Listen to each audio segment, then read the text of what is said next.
Our sponsor for today's video, Amber, offers a modern extended warranty for your Tesla's battery and more without the burden of long-term contracts or upfront payments. Check out the link in the description below to browse their plan options and get started with a free over-the-air diagnostic check of your electric car. And this video is also brought to you by StarCharge, the largest EV charging manufacturer in the world. They are also a provider of residential and commercial battery storage with microgrid solutions. Hello and welcome to another Out of Spec Reviews video. This one, super exciting. I love electric cars and I love performance driving. And one of the few brands who actually really seems to be getting this combination of electric and true hardcore performance is Hyundai.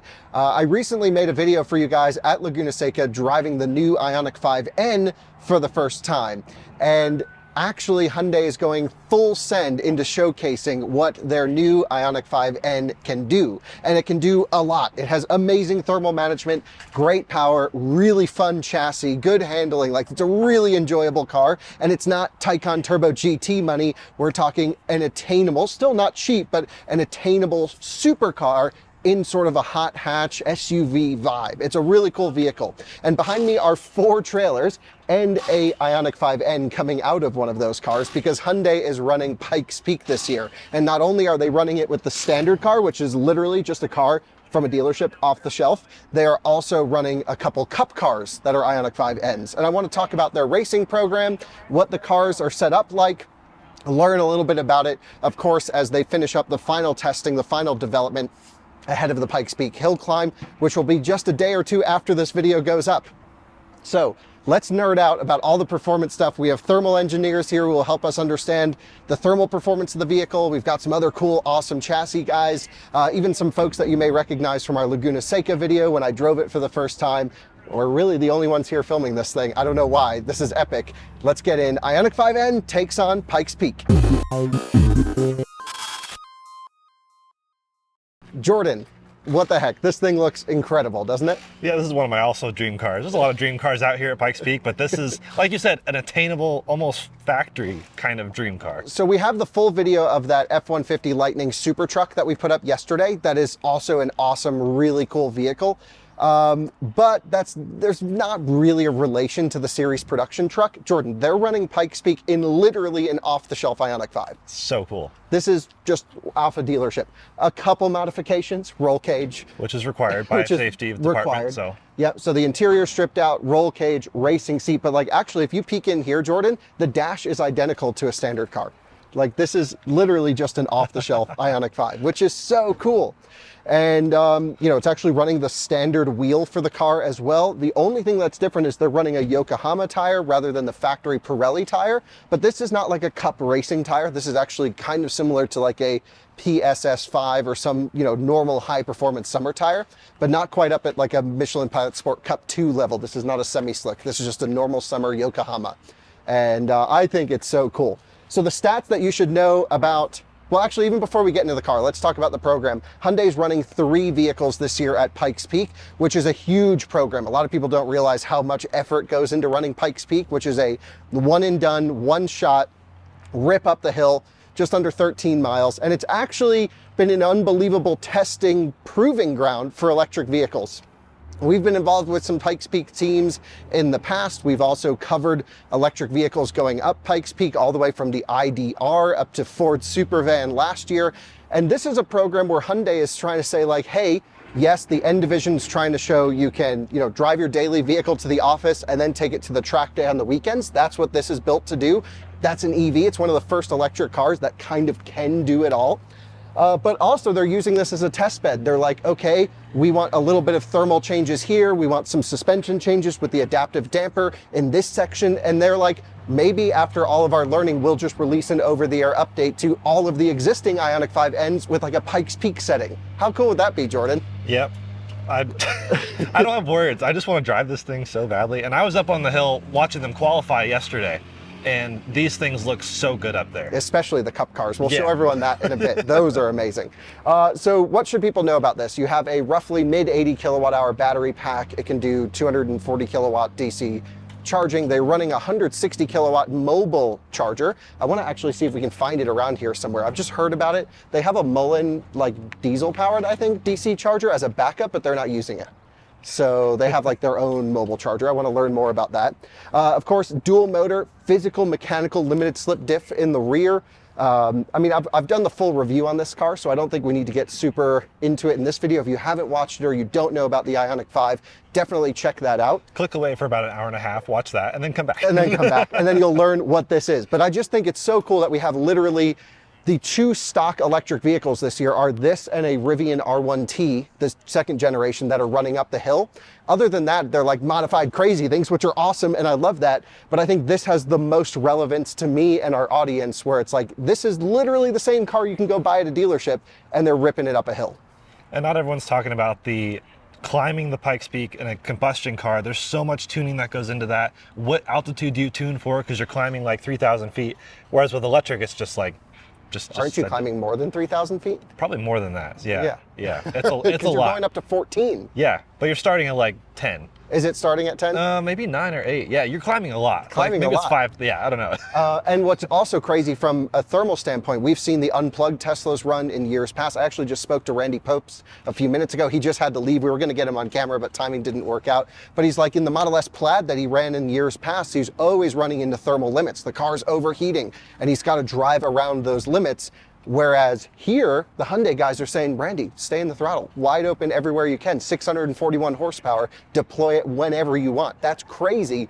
The Plaid would derate after 3 minutes, Randy said. This thing, a stock car, which he's running one of the Cup cars, but a stock car can just stay full send up the hill. He seemed pretty happy about this thing. He seemed really happy about it. All right, let's show everyone in the garage just a sneak preview of the TA, sort of the Cup car spec, but also with some adapted aero for high elevation. Of course, the higher elevation you go, the less your aero actually works, because of course you have less air density.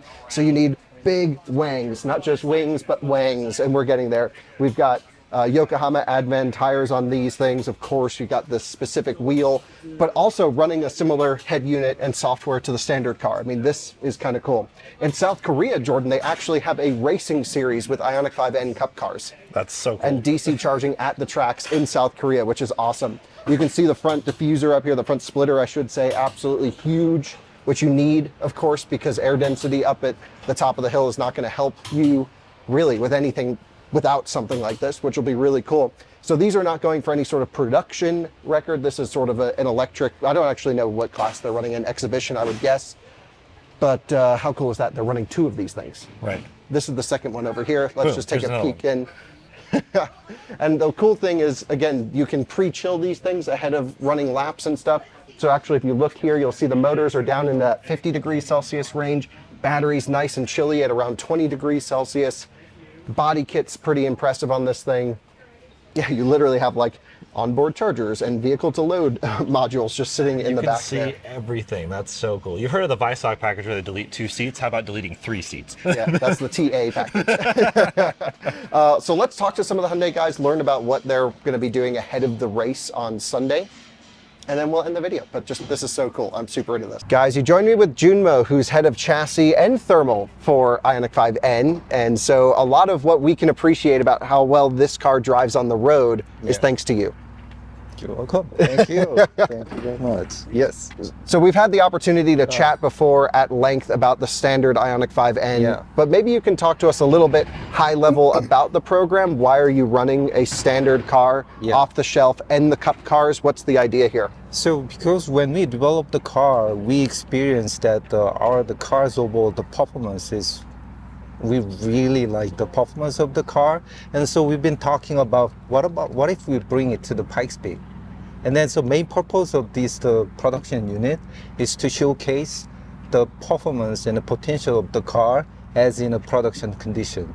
So this car, we didn't do any hardware change. We just did a little bit of software tweak to optimize the setting for the Pikes Peak, but this is a production car. And we just want to show that how the EV can be capable and then kind of driven hard in these Pikes Peak. which is a crazy hill climb. Yeah, hill lots climb. of throttle, lots of regen, Yeah. blended brakes with regen as well. Yeah. Can you talk to us quickly about the software on the vehicle? You mentioned there's just a few tweaks. What Yeah. exactly did you go into? Which modules did you tweak? So basically, one is the suspension setting. We make it a little bit softer. You know, the top section is kind of well known that how bad the bumpiness and kind of how coarse the surface. So we made a suspension a little bit softer to better absorb. And that was just on the adaptive damper? Yeah, adaptive damper. So the damper hardware is the same, just a little bit of calibration change. Yeah. So, and then we had the overboost, the NGS, the NGB boost, yeah. boost. We leave it on. Nice. Yeah, we leave it on. That's And the then- way to do it, I think, from Yeah. from a fundamental standpoint. Yeah. Whenever I give 100% throttle, Yeah. I mean 100%. I don't want to have to then hit something Yeah, else. yeah. So I love that this is just full send when you floor it. Yeah, and then because this is a Pikes Peak, top to bottom, we have given the target the time, so we know the duration length. So there's no reason not to do it. Yeah. And then also, yeah, those are the major the software tweak. But so it sounds like everything else is pretty standard on the car. Yeah, everything is pretty standard. And then Wow. the only thing different to the production car is we put the two extra external speakers Oh, okay. to generate the external sound For the noise requirement. Yeah, the noise requirement. Yeah, that's the only change. Are you running with the gear shift mode, or are you keeping it in electric? Because the gear shift makes you slower. Here, yeah. So we just go in a kind of N mode. Okay, so your N mode, you have the LSD set to full, or are you running that in the middle? LSD is the Sport Plus, and then yeah, So everything else is pretty much full Sport Plus, traction control fully off, yeah. and full throttle. Full throttle. Yes, it's complete off and a full throttle. Hell yeah, that's Yeah. awesome. Yeah. From a thermal standpoint, we've been covering electric cars at Pikes Peak for years. Yeah. And up until now, Yeah. maybe with this one, Yeah. there has never been a single series production car that couldn't go more than 2 minutes, 3 minutes Yeah. without overheating. Yeah. What does this look like from a thermal standpoint up the hill? Thermal standpoint, we're not anticipating any derating of the power. Really? Yeah. So you're going to tell your drivers at every opportunity, go Yeah. 100% throttle. Yeah. And That is. you don't have to worry about it. He's like, what do you mean thermal limits? Yeah. We don't have to worry about it. Well, that's Yeah. actually insane. That Yeah. is really cool. That's why we wanted to bring the car to the Pikes Peak to showcase that.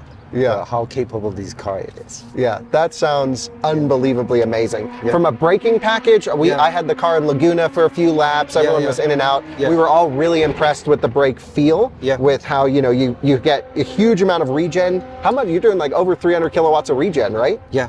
So the deceleration wise, it is up to 0.6 G. 0.6 G of Yeah. regen, and Yeah. then through ABS, you still leave a little bit of regen on through Yeah, ABS. 0.2 G. Yep, Yeah, yeah. which is pretty cool. Yeah, that's pretty cool. That's why we don't have to upgrade the brake package. Just go. Did you do pads, or is it the stock pad? The pads, we changed the pads, Okay. but that's just a kind of little bit of kind of upgrade. But Yeah. we confirmed with the stock pad also. Really? Yeah, no issue. That is crazy. You Yeah. know, the braking package on this car Yeah. was really impressive. The chassis, the body in white being really stiff was great. Yeah. I'm sure the roll cage helps that a bit. Yeah, maybe, but it's just required for Yeah, the safety. they of make the- you put it in. Yeah, yeah. But you wouldn't need this. I don't think so. Yeah, yeah.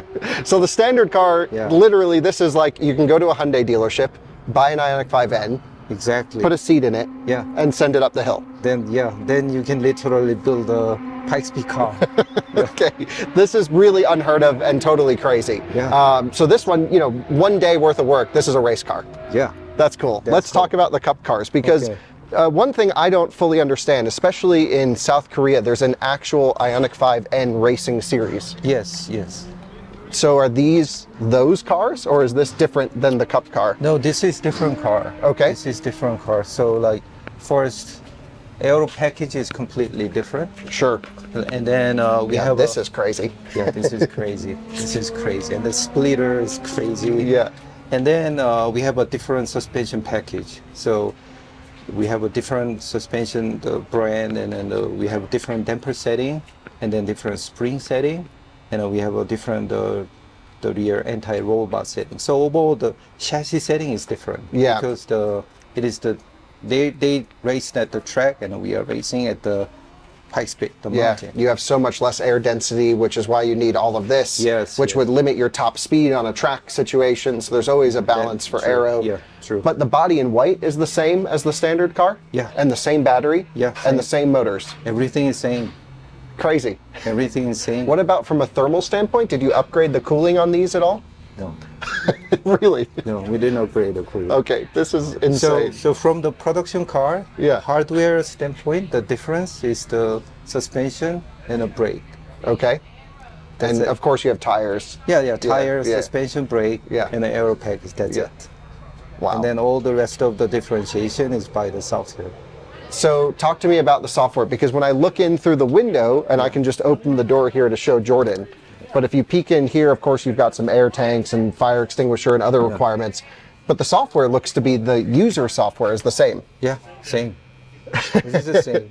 So what did you change from a software perspective from a drivetrain situation? So this one, because it is the track, we know the kind of the driving duration, so we reduce the margin of the system. So software-wise, we unlock a little bit. So that's why this one is running constantly at the 680 horsepower. Oh, I didn't even know that. So you're taking the same components, Yeah. and the standard car is running 641, Yeah, 641. and this has another 40 horsepower on yeah, it. it's Okay. another 40 horsepower. Damn, and it can handle that Yeah, it can handle with the that. stock cooling. Yeah, with the stock cooling. So can you let me have 680 horsepower in my IONIQ 5 on the street?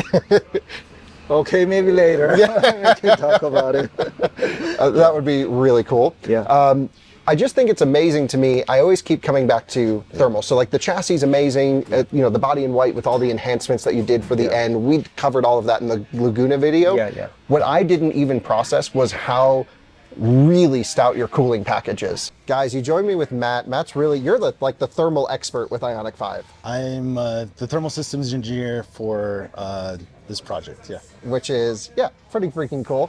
We were just talking to Junmo quite a bit about the thermal capability that you can literally run the standard car with no upgrades to cooling from the base of the hill to the top at full rip without it overheating. And the same components that are in the production car are actually what are still in the Cup car. We have not changed the components. And what you told me with the Cup car too is even though you've upped the power, 680 horsepower, 503 kilowatts, is, we have a graph we can show everyone as well, you're basically holding full power all the way to the top. You're never derating, even with the extra power. Yeah, that was our goal, was to be able to figure out what needed to happen in order for us to actually make it to the top without any derating due to motor, battery, any of it, so that we have full power to drive as hard as we can. We're not shaving time, we're not shaving speed anywhere. It's full power the whole way. Which is pretty much unheard of in the electric car world, especially on a series production based car. So if you were to drive a series car, you take it to the track day on the weekend, what is the component that gets hot the first? Is it the inverter in the motor, or is it the battery pack, or? So likely you're going to be looking at the battery pack that will heat first, and then the motors. It depends on how fast you're going. The higher speed will heat the motors up faster, but the up and down power will definitely heat the battery. But likely you're going to get the battery first, then the motors. So that's really interesting and kind of crazy to me to think about, because I'm always dealing with inverter temperatures in most of my car as the limit. So, in terms of the hardware that you're working with here, it seems pretty impressive. We have some graphs that we're going to show the viewers in a second, but you're basically tuning this car, the Cup car, and you're preconditioning it before the race. Can you talk to us about the prep? So everything that we do to be able to make it so that we can make it to the top with the power full, it all starts with what we're doing pre-running. So we're preconditioning the battery, we're preconditioning the motors, all of that. And so we have a target temperature that we're using to precondition to, knowing how long we're going to run, how much energy we're going to add into the battery, how much energy we're going to use. And then we have that target temperature of what we need to stay below at the top so that we make sure that we make it with full power. So what are those temperature ranges? I know you mentioned a little bit cooler on this one. You've got a little bit more power output, but you're not like freezing, to 32F or anything. No, if we start that cold, then we're damaging the battery in that way. I mean, Get less power output. You have less power on both ends, right? The battery doesn't want to be too hot. It doesn't want to be too cold. So we're limited on power output, even cold. So like ideally you might think, oh, I want to be as cold as I possibly can. That's not true. You want to be colder, but you don't want to be as cold as an ice cube or something. You want to be able to give yourself room to have full power at that colder temperature and then not get too hot and still have full power at the top. So can we show the graph? Sure. Can we show everyone what you're talking about here? Because this is really cool. And this is also just a testament to how much data you can pull off your cars, and you're monitoring so much more than this as well. But walk us through what we're looking at here. Yeah, so we have, on this graph, we have the green line being the battery temperature, the black line being our GPS speed, and the blue line is our total motor power output. So that's the rear and the front motor. So this is over the duration of the entire hill Yes. climb, not just a single section. Correct. So this is start of hill climb. That's the top all the way on the right. Your rise of battery temperature, still just about below 50 degrees Celsius at the top. And this is for the Cup car. Yes. So the standard car would be even better than this. So the start temperature is slightly different for that car because we're not worried about as much energy being put in, but that's also the production car, which has our typical software in it, but we are watching how we're doing it much more closely. So the IONIQ 5N has a track mode battery preconditioning, and then it has an N race mode for actual driving, and both of those you can work them the right way to be able to achieve the same result. And on none of the cars, you're not running any of the like extended time. You have like a sprint mode and an extend mode. You're running full power rip on Full power. everything. So this blue line is power application of regen and accelerator. Yeah, so you see it goes negative and positive, and the top right across here is that's 500 kilowatts, And you're hitting that all the way, even on the last possible section, which is crazy. Yeah, and so just roughly in general, we're looking at a battery temperature starting around 20 C, and then we're rising to 49 C. That's staying within our power band of what we expect to be able to allow us to have that full power. This is so impressive and so cool. And we wish you guys the best of luck on race day. I think what the biggest takeaway for me, and I'll talk to Junmo here in a little bit, is that all of the cooling that's in that car is available to the consumer Absolutely. at less than $250,000, at less than $100,000, right off the shelf for like high 60 grand. That's crazy. Yeah. That's insane. So nice work to you. Congratulations on the project. Thanks for the time. And we'll finish this up with Junmo, but this is so cool. So Junmo, we've just learned a lot about the cooling. Matt's awesome. Yeah. What's to come? Obviously, you're a couple days away from the race. Yeah. Is there anything that you even need to finish with the cars, or are the cars dialed? Car's done. It is all the settings done. Now it's just ready to go. Amazing. Yeah. And you just got Randy in as a last-minute driver. Yeah, reserve the driver. Yeah. And Randy's just learning it. He was super blown away and impressed when we just talked to him. He seems to love it. So what are the expectations? Do you think you guys can come in for something pretty cool? Yeah, the record is good also, but we want to show that the car can be driven from the bottom to the top at full pace with full confidence. So that is the main goal, and I showcase that the potential and the capability. Well, from an electric vehicle enthusiast, even just beyond Hyundai, beyond N, this is like a showcase of what EVs are capable of. That is true. Yeah. And so whether you're into Hyundai or you're into Tesla or you're into Porsche, this is cool. Yeah. This is really amazing. Yeah.